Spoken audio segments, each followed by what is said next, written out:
de iniciar una serie denominada Aportaciones de la Nueva Escuela Mexicana a la Educación, donde a partir de 4 sesiones se abordarán elementos importantes desarrollados por especialistas que nos compartirán temas como los siguientes: los componentes del plan de estudio para la educación preescolar, primaria y secundaria, y cómo debe entenderse el concepto de codiseño en el marco del modelo educativo de la NEM.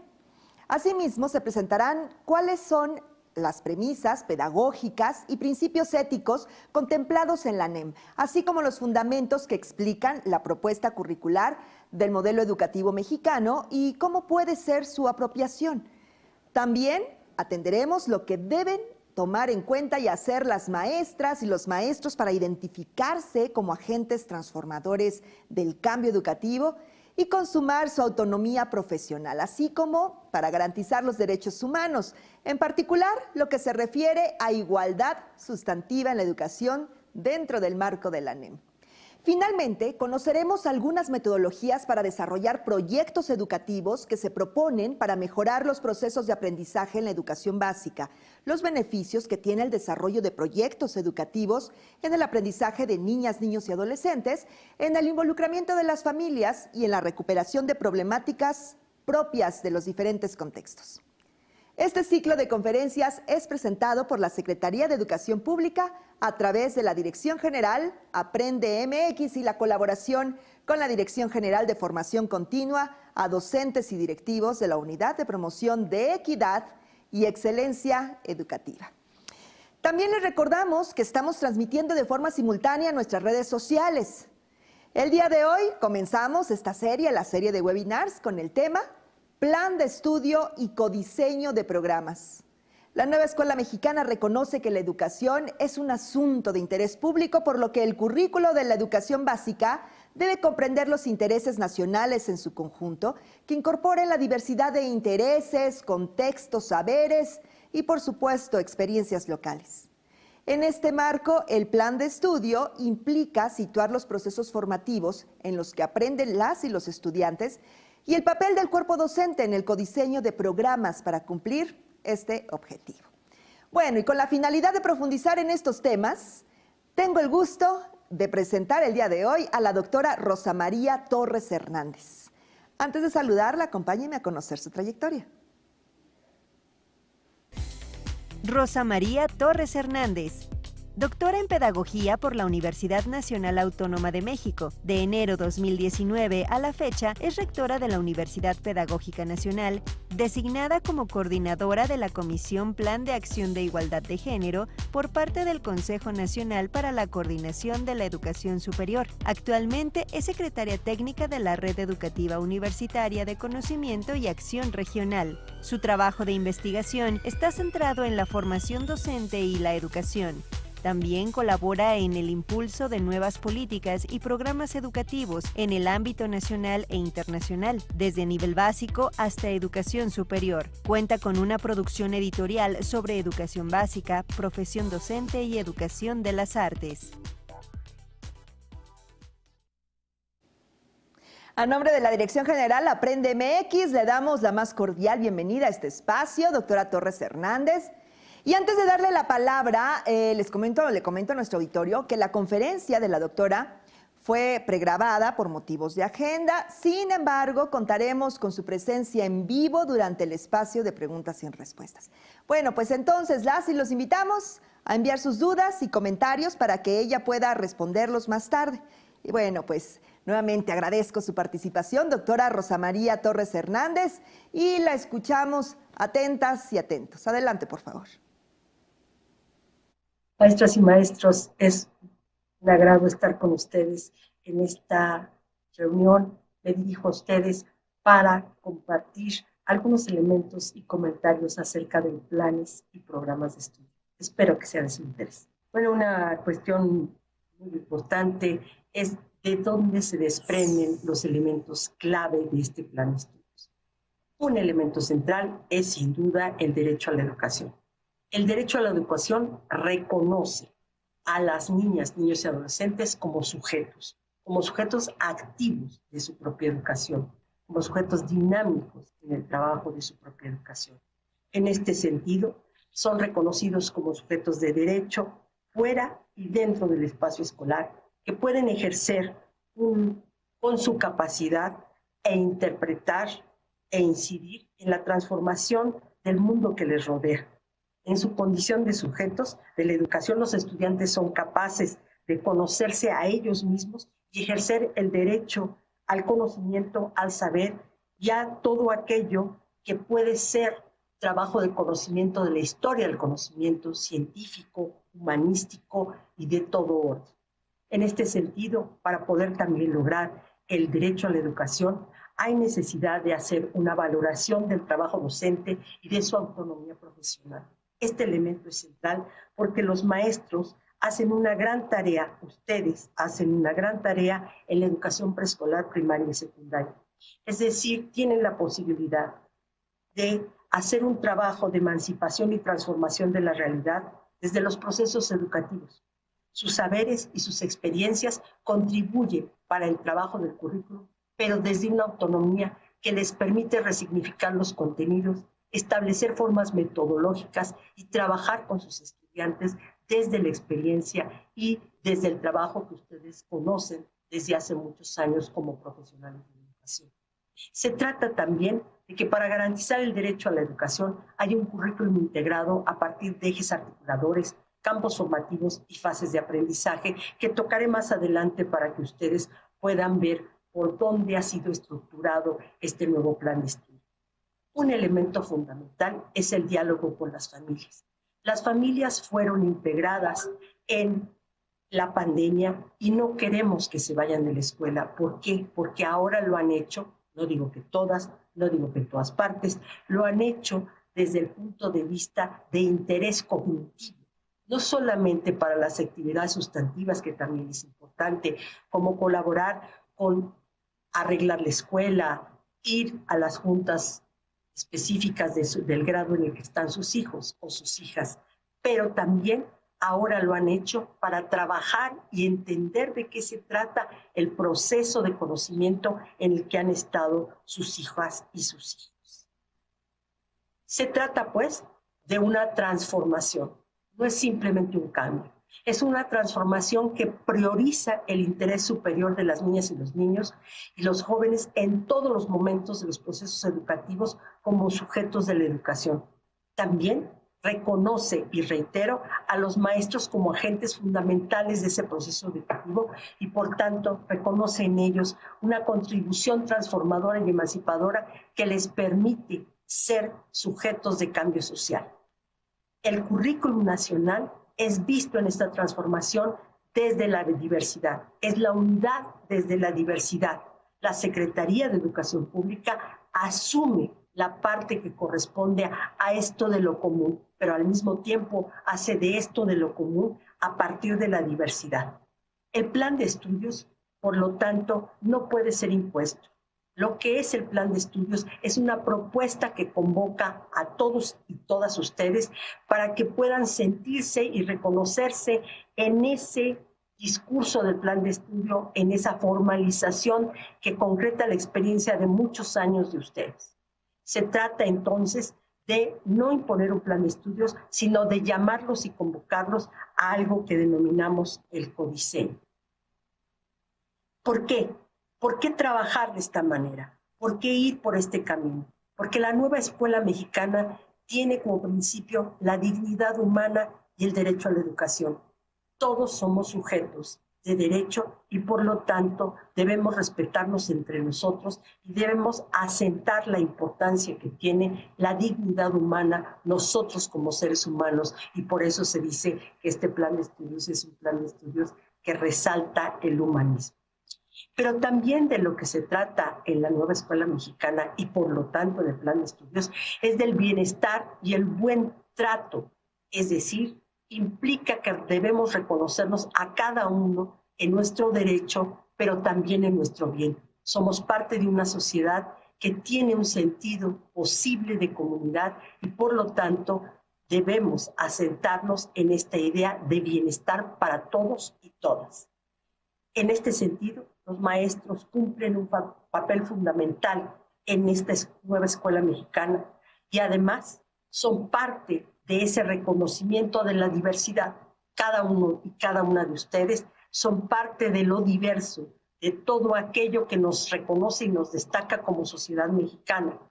México está reconocido como el segundo país más diverso del mundo y por lo tanto debemos reconocer que diversidad y desigualdad viven entre nosotros y hoy necesitamos reconocerlo para tratar de trabajar en una unidad, en un bienestar y en un buen trato de todas y todos nosotros. Los elementos que articulan al plan de estudios tienen que ver con la integración curricular, la comunidad como el núcleo integrador de los procesos de enseñanza-aprendizaje. Tomaré la parte de integración curricular más adelante. Quiero decirles que el punto de la comunidad como el núcleo integrador de los procesos de enseñanza-aprendizaje es central. Es reconocerse en una comunidad, no solamente fuera de la escuela, sino como parte de una comunidad escolar y también como parte de una comunidad que nos distingue, nos da identidad y nos permite ser parte de algo común. En ese sentido, el trabajo de la escuela no está desligado de la comunidad.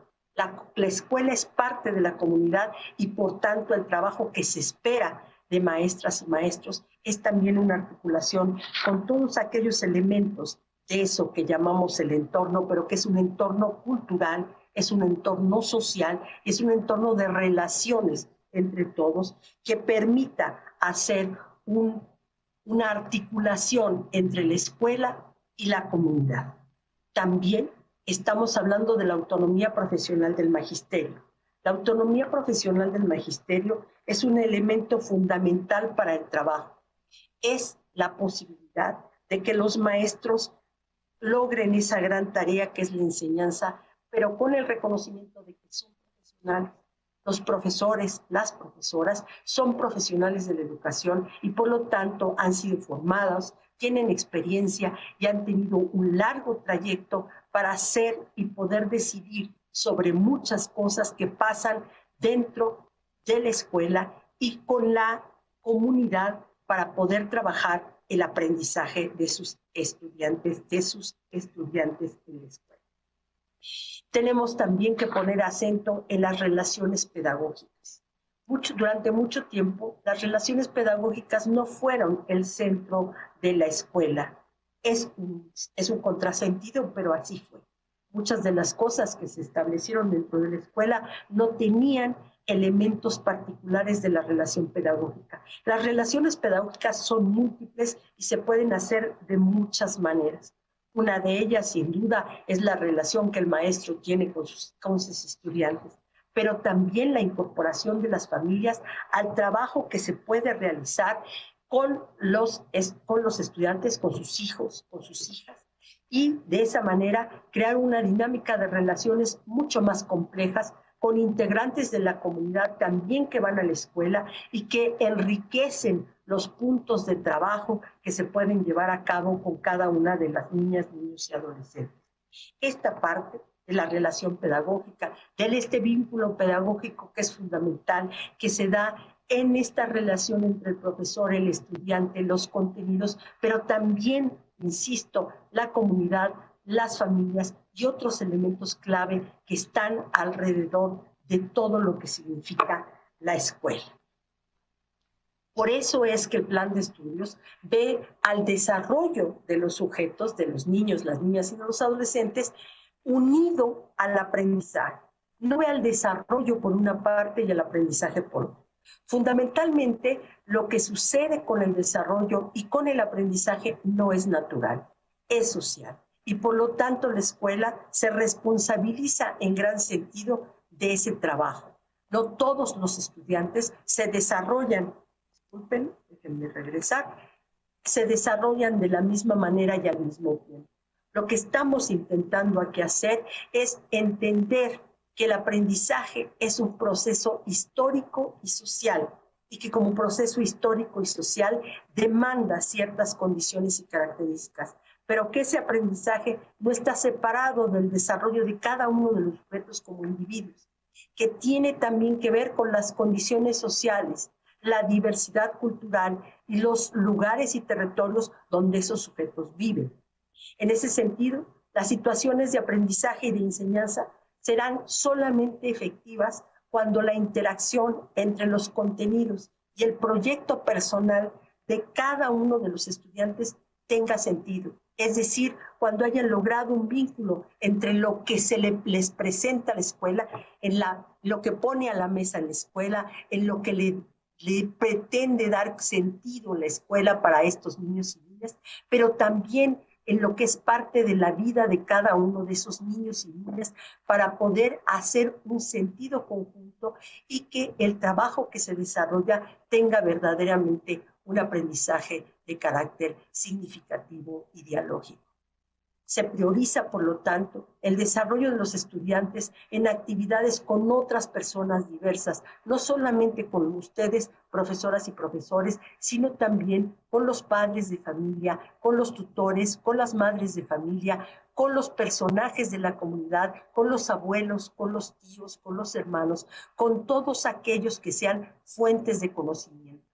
Hoy hablamos de esto que se denomina un aprendizaje mucho más extendido, que no está remitido solamente a la palabra de los docentes, pero que sí está armado a partir de ese vínculo que el docente permite hacer con la comunidad y con otras personas en diferentes contextos y con significados personales de diferente naturaleza.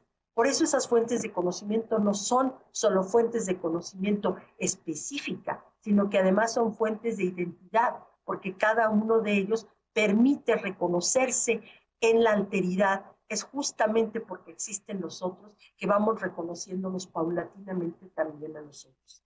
El aprendizaje, entonces, se relaciona directamente con la evaluación. La evaluación no es un elemento alejado del aprendizaje, no es para la calificación o la certificación. El aprendizaje y la evaluación van articuladas íntimamente porque la evaluación es formativa y debe de serlo porque eso permite el desarrollo del aprendizaje, de un aprendizaje de significación que haga esa interacción entre el contenido y el proyecto personal de los estudiantes.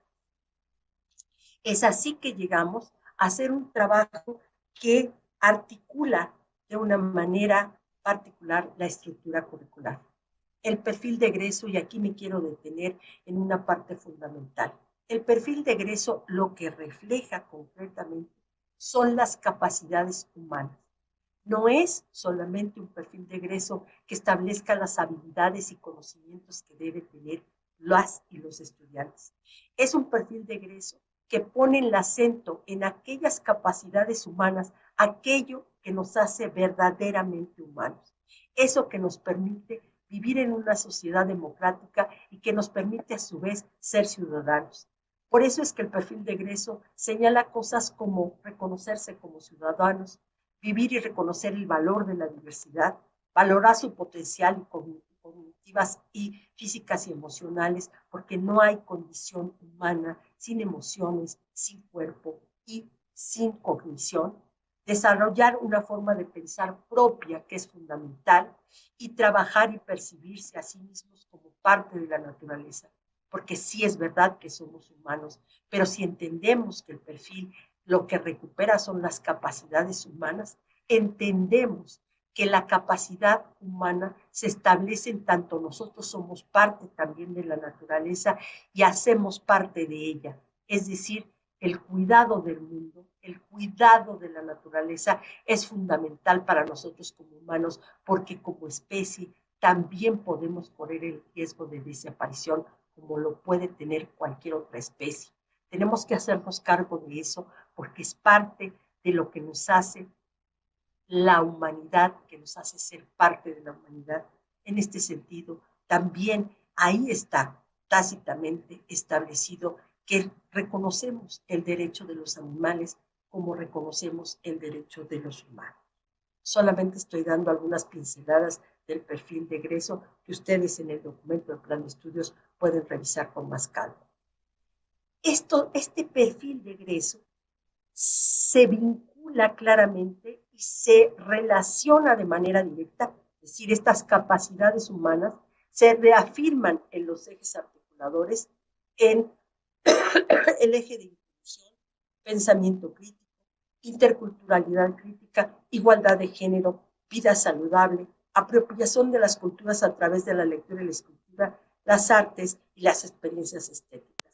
Estos ejes articuladores lo que hacen es concretar de manera mucho más específica, porque son ejes que permiten y van a atravesar completamente al plan de estudio y permiten traer las capacidades humanas a otra dimensión distinta que tiene que ver con esto que llamamos interculturalidad crítica o igualdad de género. Cada uno de estos elementos tendrá que aparecer en algún momento en los planes y en los programas de estudio. Esto es muy importante porque no son ejes declarativos, son ejes que permean y deben de permear directamente en lo que después van a ser los contenidos específicos, las formas metodológicas y las maneras de trabajo al interior de cada una de las escuelas y con las comunidades. Otro elemento fundamental son los campos formativos. Los campos formativos de lenguajes, saberes y pensamiento científico, ética, naturaleza y sociedades, de lo humano y lo comunitario.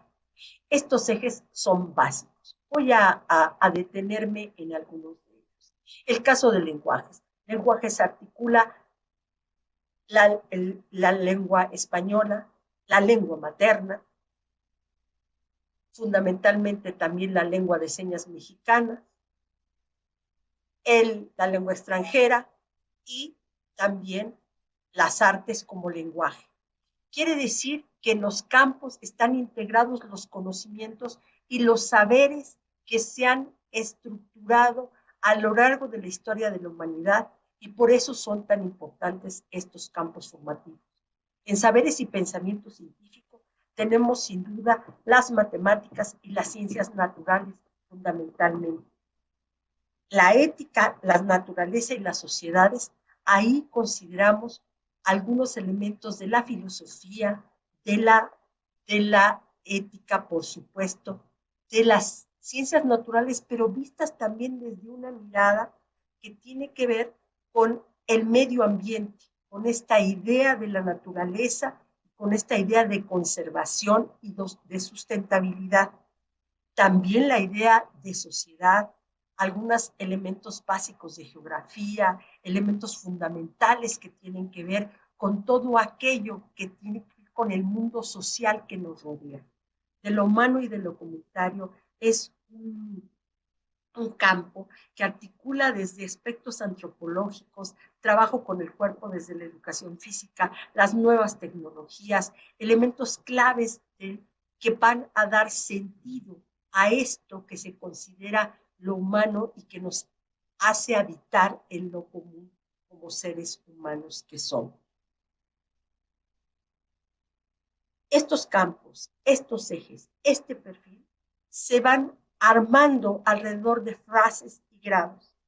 La primera fase tiene que ver con la educación inicial, la segunda con el preescolar, primero, segundo y tercero de tercer grado, fase 3, primaria, primero y segundo grado, fase 4, primaria, tercero y cuarto grado, fase 5, primaria, cuarto y quinto grado, fase 6, secundaria, primero, segundo y tercer grado. ¿Por qué fases y grados?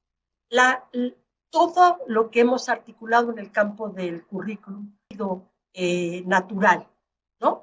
Antes, en el siglo XIX, no había grados, ¿sí? Había muchas escuelas que no funcionaban como grados y se fue dando poco a poco la gradualidad, es lo que hoy conocemos como grados. Pero esos grados lo que hacen es, se han ido convirtiendo en procesos, sí, de articulación de gestión a lo largo de todo el desarrollo de la educación básica, pero también necesitamos las fases.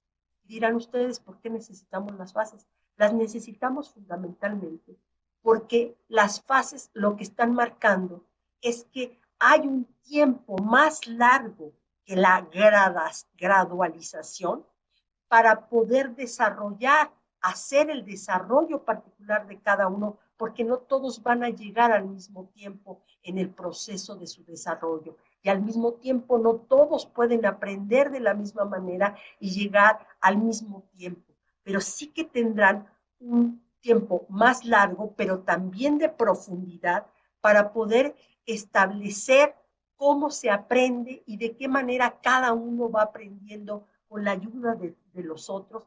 Y esa fase implica todo ese proceso, el proceso de aprendizaje y de desarrollo que cada uno de nosotros tiene en su diversidad, en sus diferencias. Y por lo tanto, no es atribuible solamente a la graduación que se ha ido marcando por los diferentes grados escolares, sino también a fases más amplias de aprendizaje, a momentos más extensos de desarrollo. Podemos también plantear que el plan de estudios lo que está proponiendo es la no imposición del plan de estudios.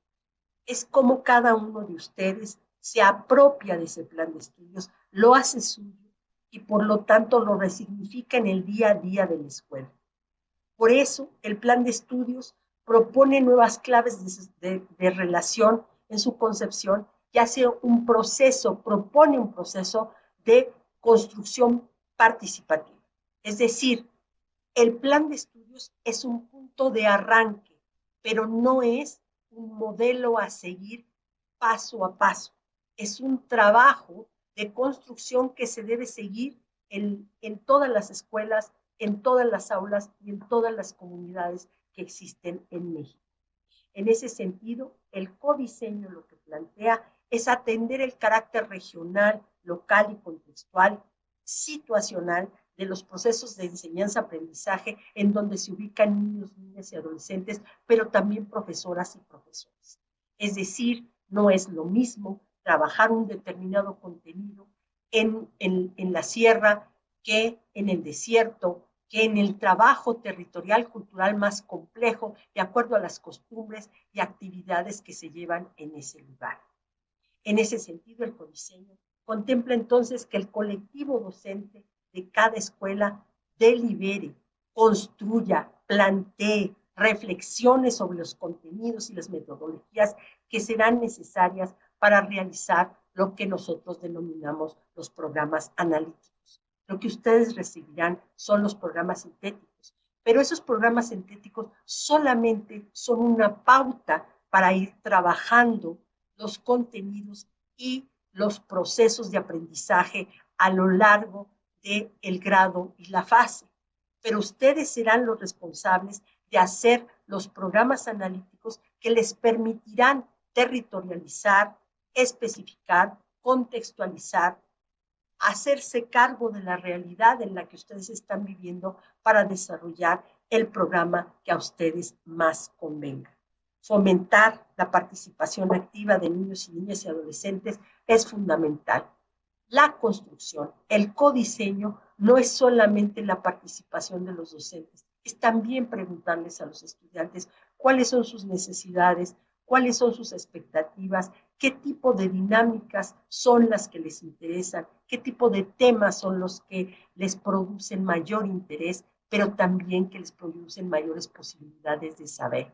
En este sentido, los estudiantes, las niñas y los niños son fundamentales para el trabajo de codiseño. Los programas sintéticos, que serán los que la Secretaría de Educación Pública establecerá, son programas dialógicos, no son programas que simplemente lleguen y se tengan que seguir uno a uno. Son programas dialógicos en el sentido de que son una síntesis, un reordenamiento y ordenación de los contenidos. Algunos les llaman contenidos culturalmente significativos o socialmente significativos, o otros les llaman contenidos comunes. Pero lo importante es que son aquellos contenidos que la Secretaría de Educación Pública se hace cargo como parte de lo que la sociedad debe conocer desde el punto de vista científico, humanístico, artístico, literario, en todo su amplio sentido de la palabra. Estos programas sintéticos son los elementos, contienen elementos que integran y están encaminados a objetos de conocimiento. lo que está construido en estos programas sintéticos son objetos de conocimientos para ustedes, para que ustedes puedan trabajarlos y retrabajarlos junto con sus alumnos, junto con sus compañeros de trabajo, con los directores, con los supervisores, con todos aquellos que pueden participar en este trabajo de construcción de los programas. Despliegan elementos y organizan el qué, hasta qué punto y cómo se puede enseñar y aprender esos objetos de conocimiento. Ahí están en esos programas. No son necesariamente de carácter estrictamente prescriptivo en la medida que ustedes deben contextualizarlos.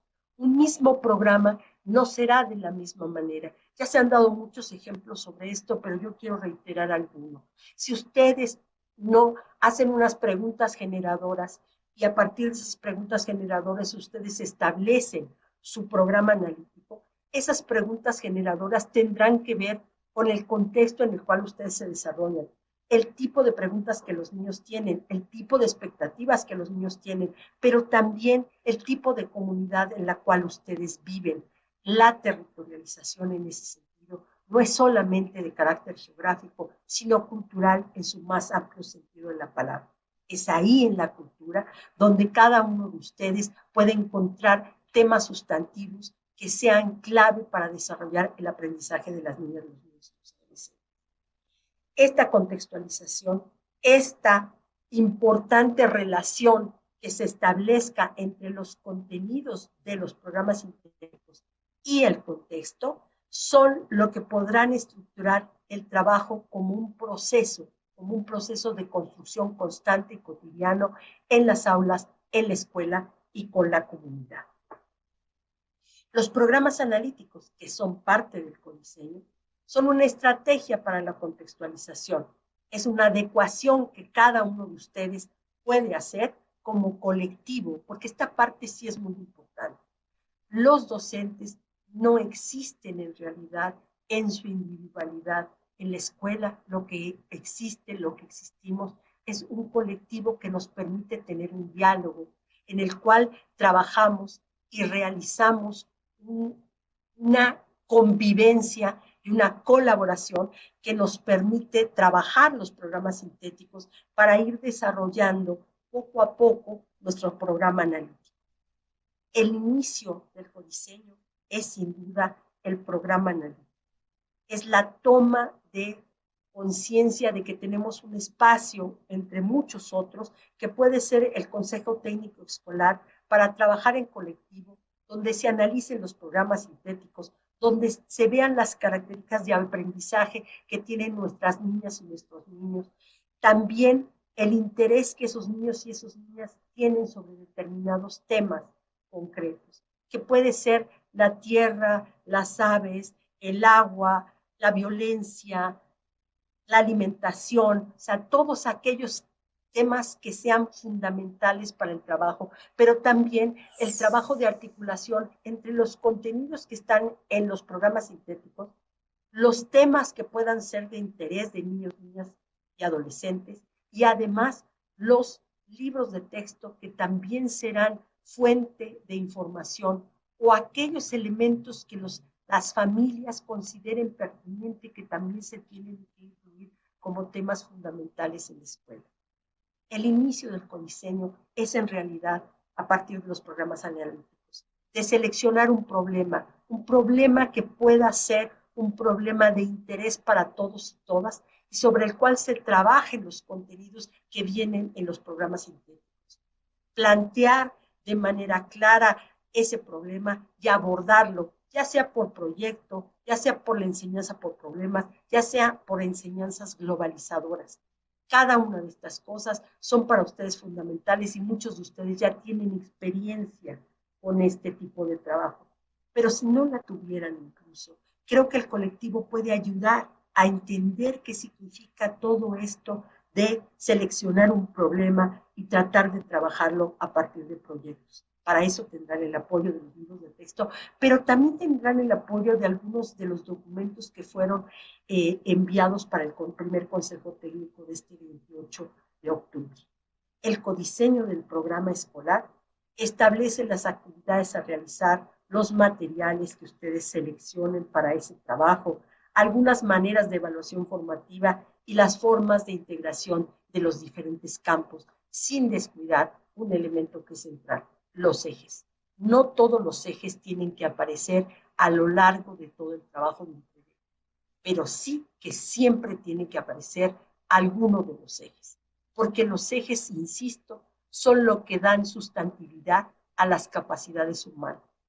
No olvidemos que el punto de la igualdad de género, por ejemplo, el poder entender por qué y cómo nos organizamos en las actividades del hogar, cómo y quiénes son los que realizan determinado tipo de actividades, cómo y qué, cómo trabajamos frente al mundo, cómo armamos, por ejemplo, en este cuidado de nuestra vida saludable, cómo armamos nuestra propia alimentación, qué tipo de trabajos realizamos para poder tener una vida sana, es para nosotros una responsabilidad de todo ciudadano y sin duda los niños y las niñas tienen clara esta posibilidad de armar y estar en este proceso de los ejes articuladores como elementos centrales de cada una de nuestros trabajos.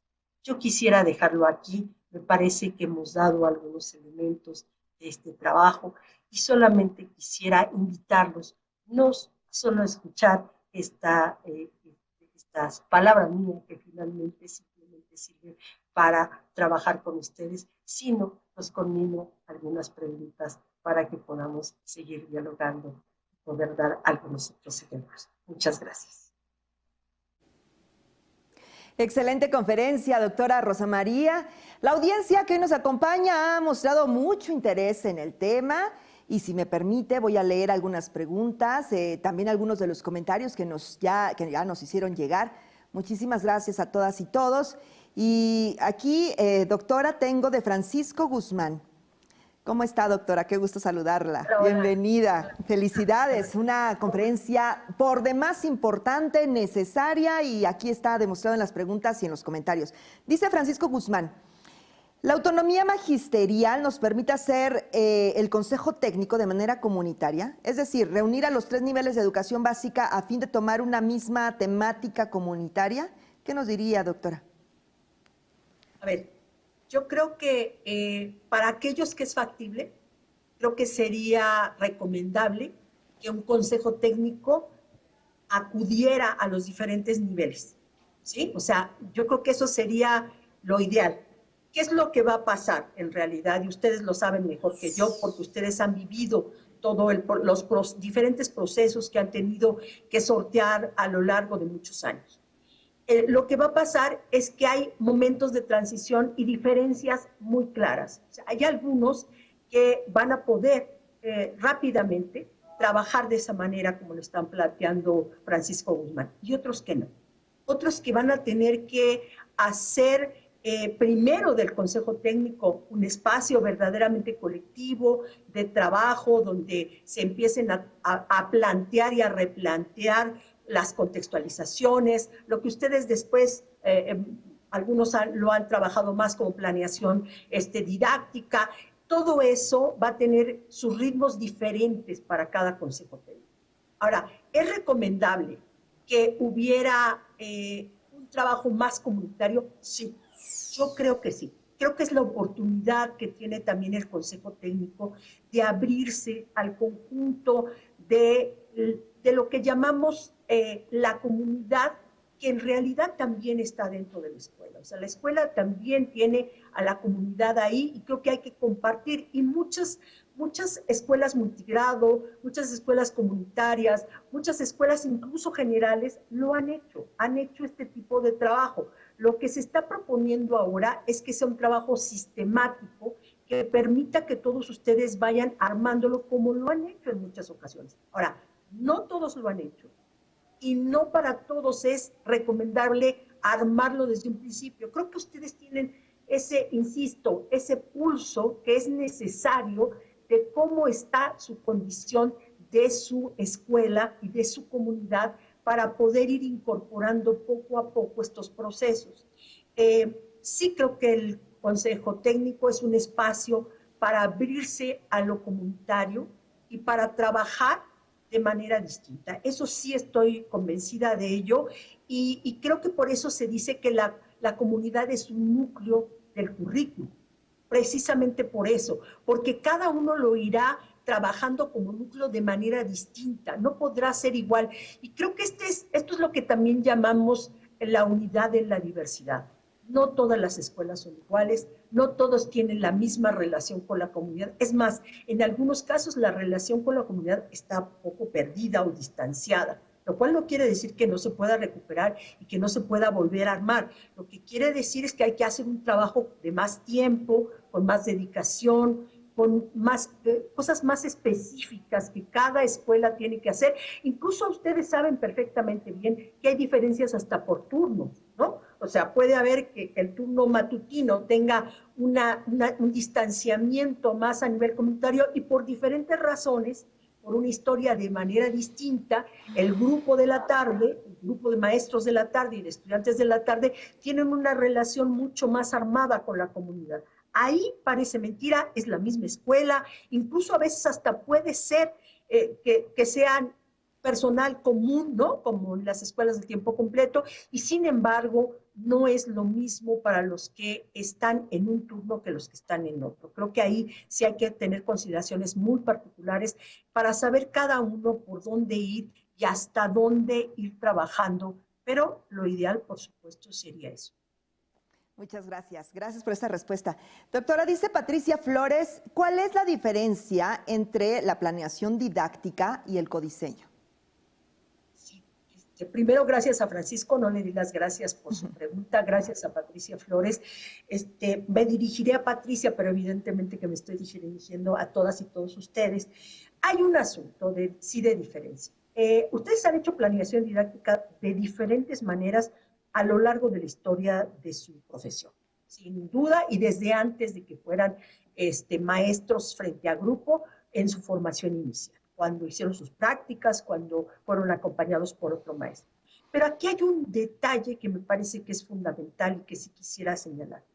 El codiseño apuesta a que el currículum se construye en colectivo, no solamente porque el maestro haga su planeación didáctica, sino porque el colectivo, tanto docente de una escuela como de varias escuelas, como de una región, como de una localidad, puede tener comunicación entre ellos y pueden trabajar de manera más conjunta hacia ver cómo van a contextualizar en esa particularidad con esos alumnos que tienen y con esas familias que los acompañan. ¿Sí?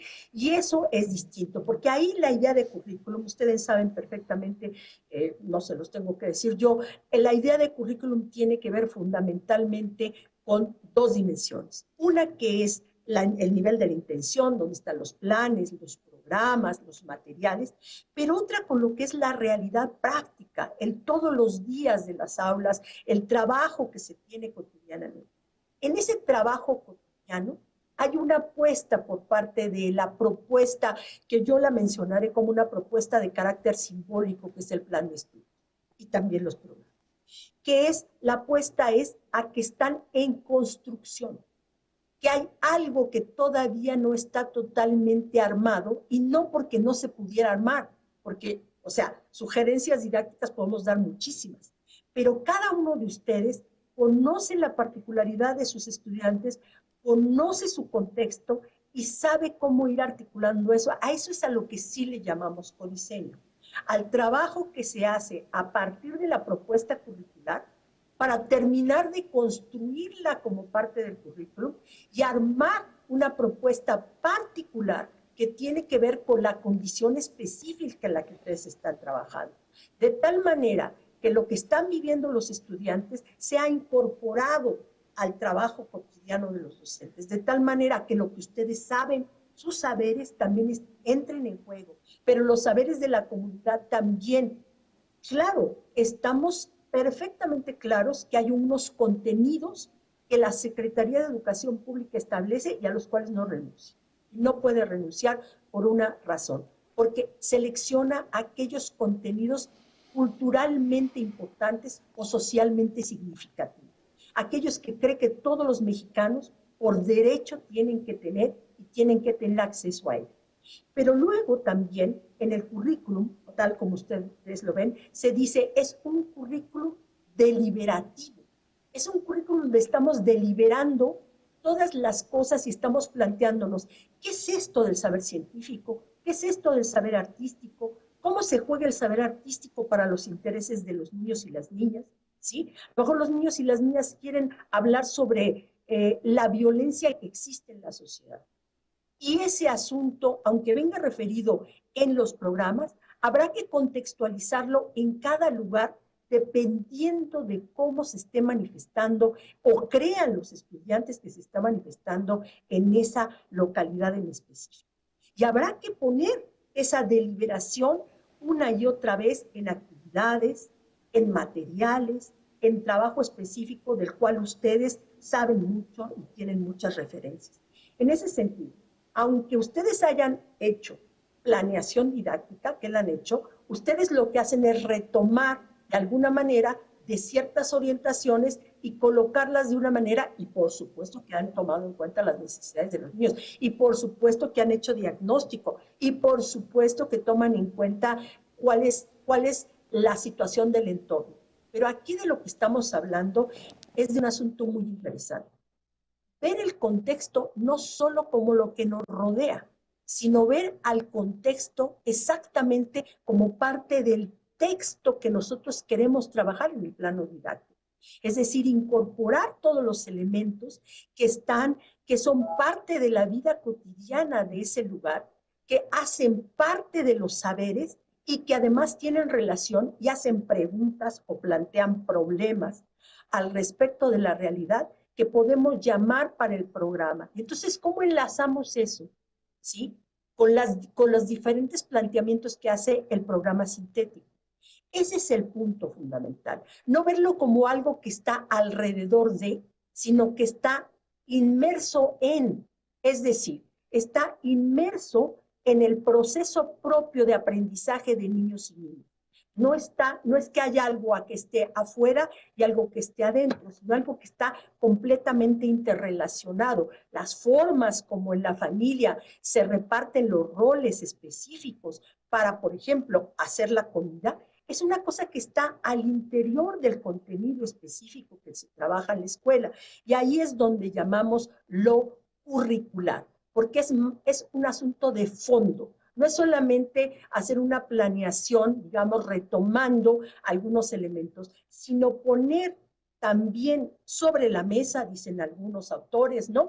O sea, ¿qué se pone sobre la mesa? Poner sobre la mesa también es poner sobre la mesa los saberes, aquellos saberes claves prácticos, por ejemplo, que tienen las familias para resolver cierto tipo de problemas, ¿sí?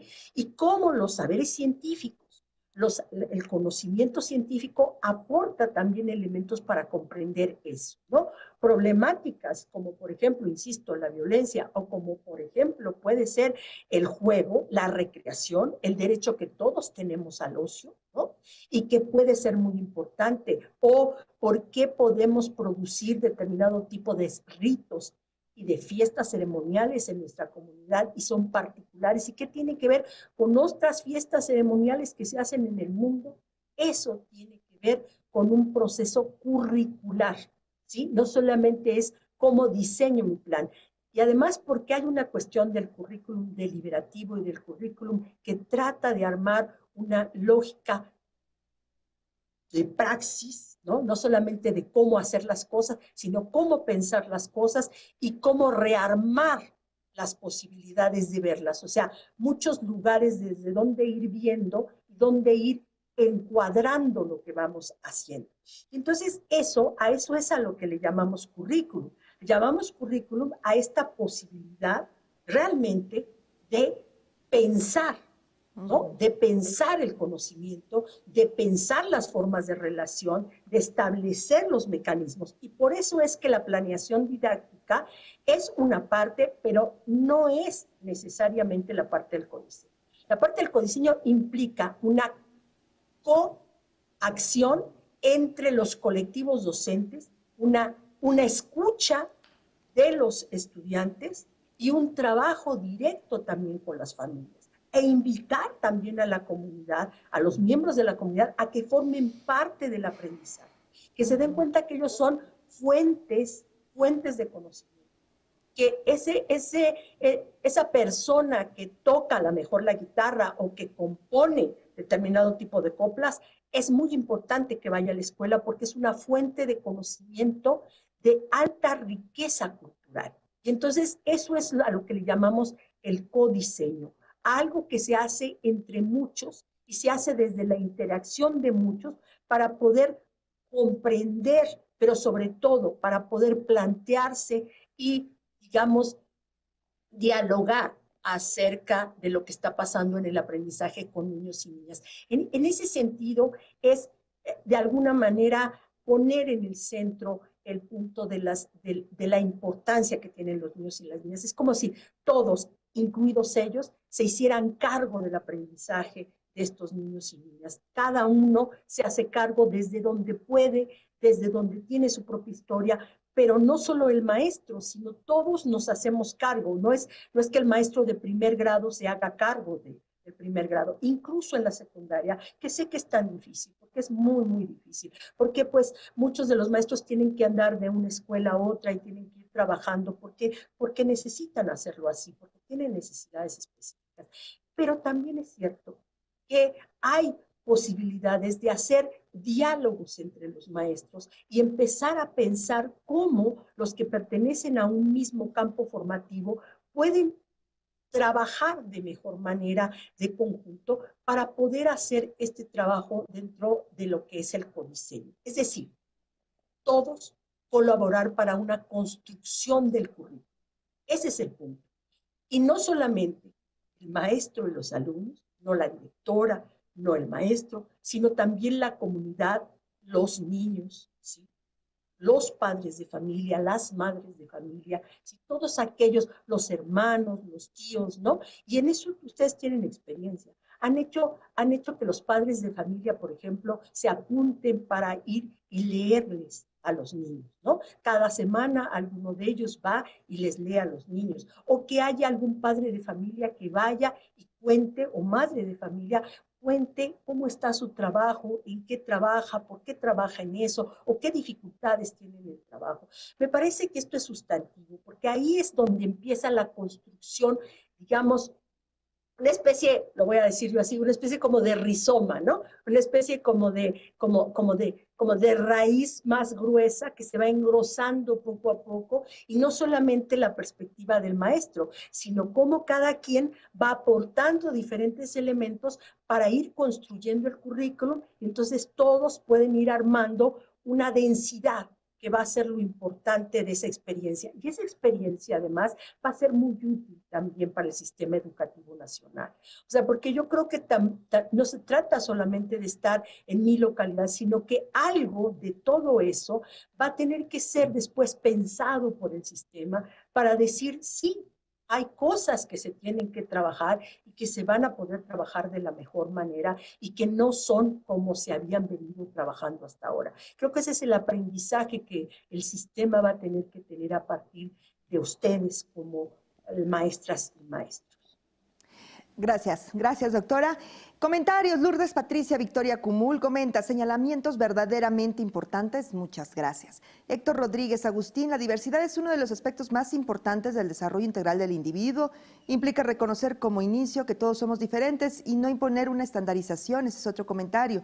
Aquí una pregunta, AtsEsp pregunta, buenas tardes, ¿cómo podemos incentivar la participación de los padres de familia en la educación de los alumnos con problemas emocionales? Doctora. A ver, sin pretender dar una respuesta, porque a veces suponer que uno da una respuesta tampoco es lo más adecuado, porque creo que ustedes están frente a los niños y sería muy pretencioso de mi parte decir que yo tengo la respuesta. Pero sí les digo que yo he visto, qué experiencia es la que yo tengo con muchos maestros en este trabajo. ¿Qué es lo que yo vi? Hicimos una investigación de trabajo en tiempos de pandemia. Una de las cosas que uno ve es cómo se fue distanciando, cómo llegamos en el momento de la pandemia con una distancia muy amplia en algunos casos, no en todos, por fortuna, de la escuela con las familias, ¿no? Primero porque la escuela, a pesar de que no, que sabe que no es así, e incluso que lo comprende de esa manera, que ya no existe la familia nuclear, o sea, que no hay un padre, madre e hijos, sino que en realidad las familias ya son muy diversas y tienen múltiples maneras de trabajar. Hay una idea que uno quisiera que así fuera, que la familia fuera mucho más nuclear, mucho más compacta, porque sería mucho más fácil hacer el trabajo. Lamentablemente esa no es la realidad y quizás ni siquiera tiene que serla, porque también las familias cambian, porque también es necesario el cambio de las familias y porque también darán otros frutos diferentes a los que dio en algún momento la familia nuclear. Hoy tenemos otro tipo de familia, otro tipo de consideraciones. ¿Qué tenemos entonces? Teníamos en algunos lugares distanciamientos con la familia. ¿Por qué? Porque los maestros y las escuelas eh, hacían llamados a la familia, que no es que esté mal, o sea, no lo estoy criticando, estoy describiendo cuál es la situación, para arreglar la escuela, para entregar las boletas, para dar un reporte en el caso de que esos niños estuvieran en problemas, pero poco acercamiento tenían las familias al proceso cognitivo, al proceso de conocimiento que sus hijos tienen que desarrollar en el aprendizaje. De hecho, lo comprendían poco, no entendían por qué el maestro pedía determinado tipo de tareas, no se entendía por qué se llevaban un tiempo determinado en aprender un cierto tipo de operaciones, como las fracciones, ¿no? O sea, ¿por qué enseñarlo en un grado? ¿Por qué no enseñarlo en el otro? ¿Por qué trabajar de esa manera? ¿Por qué preparar con tanto tiempo los niños de preescolar? ¿Cómo organizar todo el orden simbólico necesario para que puedan acceder a la lectoescritura, ¿no? Y que a veces parece que no está pasando eso, pero claro que está pasando. Los maestros están trabajando, las maestras están trabajando para ir preparando a los niños con muchos elementos para poder llegar tanto al pensamiento matemático como a la lectoescritura. Y eso era una cosa que para los padres de familia les quedaba extremadamente distante. Era algo de lo cual los profesores se tenían que acercar. ¿Qué pasó? Que entonces la escuela empezó un poco, en muchos casos, a estigmatizar a los padres como sujetos que no podían apoyar a sus hijos, ¿no? Porque no tenían los elementos, cosa que además en muchos casos es cierto, ¿no? Las madres de familia en muchas ocasiones han llegado a terminar la primaria, han terminado la secundaria, ¿no? No todas han tenido profesiones, ni tampoco los padres de familia. Pero hay un saber que no se aprovecha a los padres de familia y la escuela tiene que entrar en esa dinámica y ahora se dio cuenta. Voy a poner el caso de una madre de familia durante la pandemia que me parece muy importante. La maestra, dentro de su afán de trabajar lo mejor posible, tampoco lo estoy poniendo como ejemplo, simplemente estoy diciendo que eso sucedió, ¿sí? Le pidió a la madre de familia que hiciera los rincones en preescolar, ¿sí? Y entonces ella los hizo en toda la casa, o sea, trabajó. ¿Vale? Entonces, ella, la madre de familia, lo que manifiesta en la entrevista, es decir, dice, yo no me había dado cuenta del trabajo que implica, de la diferencia de tener un rincón de lectura, un rincón de juego, no entendía yo por qué proceso había en el trabajo de los niños para poder distinguir un espacio del otro, qué pueden hacer en uno, qué se aprovecha de uno y qué se aprovecha del otro. Este trabajo que parece tan simple, que es tan sencillo para muchas de ustedes porque lo saben hacer y porque lo han hecho toda su vida, para las madres y los padres de familia, o para los tíos, o para los primos, o para los hermanos, o para las abuelitas. Es un descubrimiento cognitivo, aunque no lo puedan referir así. Aunque evidentemente no van a decir, oh, he descubierto algo cognitivo. Pero lo que sí saben es que eso ayudó a sus hijos a estructurarse en un momento tan difícil y tan desestructurante como fue la pandemia. que algunos lo comparan con los traumas de guerra, ¿no? Entonces, no solamente ayudó a la parte, digamos, cognitiva. Cuando digo cognitivo no me refiero solamente al trabajo con el conocimiento. Decía Dewey una cosa muy importante. Decía, la emoción, el afecto, es el cemento con el cual se pega el aprendizaje. No hay aprendizaje sin posibilidades emocionales y afectivas. No existe eso, ¿sí? Y entonces ahí está cómo se puede trabajar con los padres de familia en un trabajo que no es fácil, porque ha habido una distancia muy fuerte y porque además se tiene mucha desconfianza de los padres de familia han tenido desconfianza de la escuela y la escuela ha tenido desconfianza de los padres de familia. Volver a articular eso nos va a llevar tiempo, no va a ser fácil, pero lo que no podemos hacer en este momento, y ese es mi punto de vista, es dejar la oportunidad de hacerlo. ¿Por qué? Porque muchos de esos padres, muchas de esas madres, muchos de esos tíos, muchos de esos primos lograron ayudar a esos niños en un momento clave de la historia de la humanidad, no de la historia de México, ni de la historia de sus familias, de la historia de la humanidad, para poder seguir aprendiendo a pesar de que no tenían las condiciones. Y eso los colocó a todas las familias y también a la escuela ante la necesidad de reconocer que la interacción y el trabajo conjunto es un trabajo fundamental si realmente queremos que los niños y las niñas aprendan y aprendan de otra manera. En ese sentido, ¿cómo trabajar con esos niños que además tienen y que seguramente nos iremos enterando? Parece mentira, pero todavía no hemos visto claramente cuáles son los efectos, digamos, cuál es la irradiación de la pandemia. En realidad apenas estamos entrando en eso y entramos con este cambio que creo que nos permitirá también, digamos, adentrarnos a cierto tipo de situaciones que quizás en otro momento no hubiéramos podido hacer.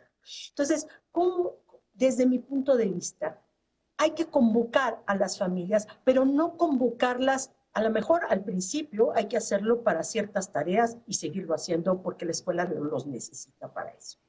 Pero también hay que convocarlos a que planteen cuáles son los problemas específicos que creen que se pueden analizar en la escuela o qué participación pueden tener en un proyecto escolar o qué participación pueden tener en un proyecto de aula o qué participación pueden tener en un proyecto comunitario, cómo pueden apoyar al aprendizaje y cómo pueden trabajar con esos niños o con otros niños que incluso no sean del grupo en el que están sus hijos. ¿Va a ser fácil? No. Yo no tengo que decirles eso, no es fácil, pero creo que hay algo que nos hermana, o sea, a maestros y a padres de familia, nos hace hermanos de inquietud, digo yo, ¿no? Bueno, en realidad lo decía Dewey, decía, los que somos hermanos de inquietud sabemos la importancia de la hermandad, y es decir, esa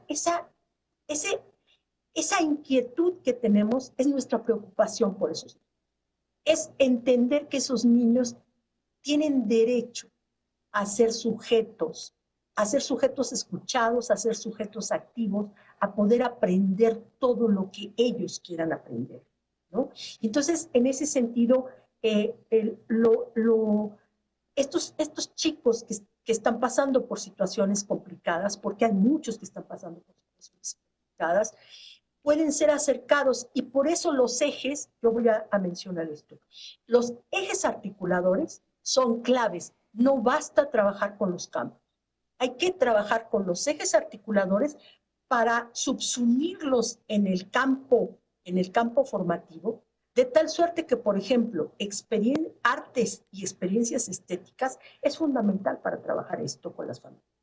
Es una colaboración y empezarse e involucrar desde las artes, desde la producción, desde la imaginación, desde el trabajo fundamental de poder apreciar las artes y poder entender, y cuando digo las artes me refiero a las artes populares, a cualquier tipo de arte que nos rodee, y creo que eso es fundamental. Ahí es donde el afecto se despliega, pero el afecto no está separado del pensamiento racional, O sea, el afecto es parte del pensamiento racional, de lo que cada uno de nosotros piensa, fuerte y claramente, pero también siente y puede trabajar. Nos decía Ana Abramowski cuando estábamos revisando lo del plan de estudio, nos decía, la indignación social o la indignación de una persona también es un sentimiento.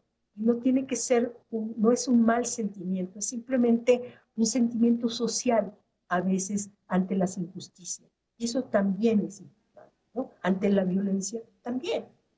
Uno se indigna, ¿no? Entonces eso se vale también en la escuela y se vale para muchos chicos que a lo mejor no lo pueden expresar con palabras, sino lo tienen que expresar con otros lenguajes. Por eso es que las artes están en el campo formativo de lenguajes, porque son formas de expresión que no es por la palabra o por la escritura, puede ser por el dibujo, puede ser por el movimiento del cuerpo, puede ser por el trabajo directo con la pintura, puede ser directamente con hacer algún tipo de trabajo con la música, ¿no? Con el sonido, ¿no? Con el sonido del cuerpo, ¿no?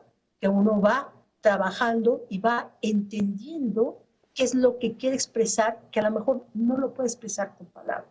Ese es lo que yo creo que hay que ir articulando con las familias, que hay que ir planteando con las familias, porque fue factible en algunos casos y creo que eso no hay que perderlo, porque perderlo sería, eso sí, una gran pérdida para el Estado. Muy bien, doctora, muchas gracias. Comentarios, María del Carmen Hernández. Cada centro de trabajo tiene su propia cultura organizacional que nos hace únicos, autónomos y con la capacidad de generar ambientes de aprendizaje de acuerdo al contexto de los alumnos. Pati Ramírez, será muy interesante involucrar a los alumnos en construir su propio conocimiento y darles la oportunidad de elegir qué quieren aprender.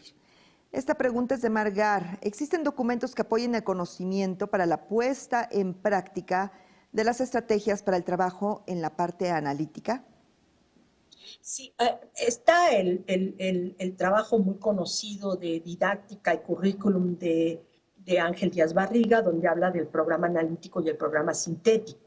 Pero si ustedes, hay otros trabajos, ¿no? Como el del currículum integrado, claro que está pensado, tomen en cuenta que los problemas, y en eso también están haciendo ustedes, digamos, punta de lanza para países latinoamericanos, no que en otros lugares no se haya hecho, sino que ustedes están trabajando cierto tipo de formas metodológicas clave que se han trabajado en muchos lugares, pero de manera muy acotada, ¿no? O sea, en lugares muy pequeños o en situaciones muy específicas.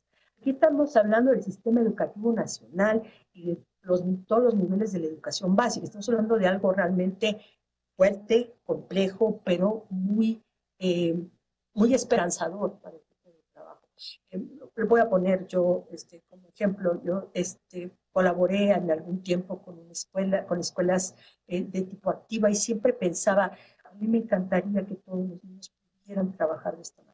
Me encantaría que trabajaran por proyectos, que pudieran trabajar los de quinto con los de sexto grado conjuntos, que fueran los cantantes de la comunidad y pudieran entrar, que trabajaran algunos calendarios de acuerdo a la siembra, ¿no? Que se hicieran trabajos de hacer pequeños escritos que se publican en pequeños cuadernillos y que se reparten por toda la escuela, o que bien trabajaran en algún tipo de proyecto más de apoyo a las comunidades, haciendo alguna biblioteca, trabajando con cierto tipo de procesos.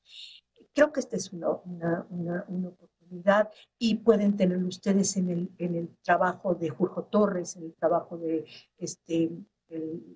los métodos globalizados. Hay varios textos que creo que podrían serles útiles.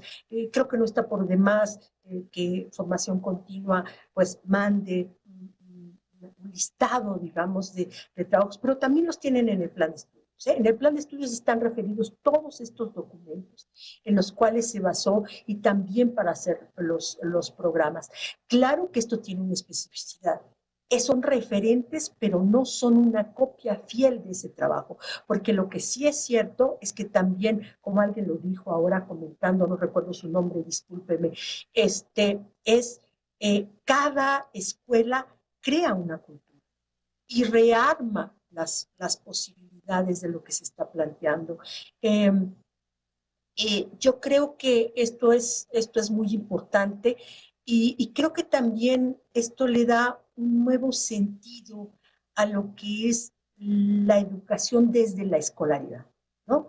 O sea, la educación desde la escolaridad, hay otros tipos de educación que no están desde la escuela y que también son muy importantes, pero el trabajo de la escuela vino como a agarrar un segundo aire, ¿no? Después de la pandemia. La sociedad reconoció a esos sujetos que por algún momento perdieron reconocimiento.